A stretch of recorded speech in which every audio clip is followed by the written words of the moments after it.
రామరాజు వాళ్ళ ముగ్గురు కొడుకుల్ని కూర్చోబెట్టి ఇలా మాట్లాడుతూ ఉంటాడు.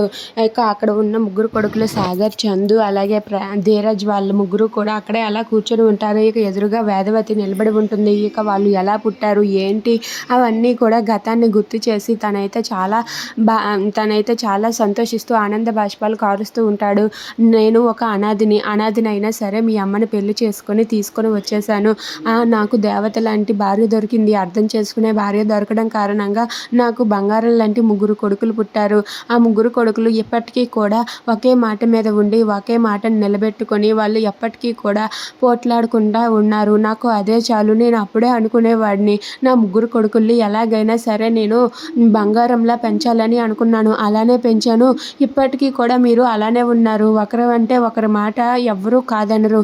మీరు అలానే ఉండాలిరా. ఇక జీవితాంతం చచ్చేంత వరకు కూడా మీరు ఇలానే కలిసికట్టుగా ఉండాలి అని చెప్పి రామరాజు అయితే తన మనసులోని మాటను చెబుతాడు. అది వినగానే అక్కడ ఉన్న వేదవతి అయితే చాలా బాధపడుతూ ఉంటుంది. ఇక ధీరజ్, సాగర్ అలాగే చందు వాళ్ళ ముగ్గురు కూడా వాళ్ళ నాన్నను చూస్తూ బాధపడుతూ ఉంటారు.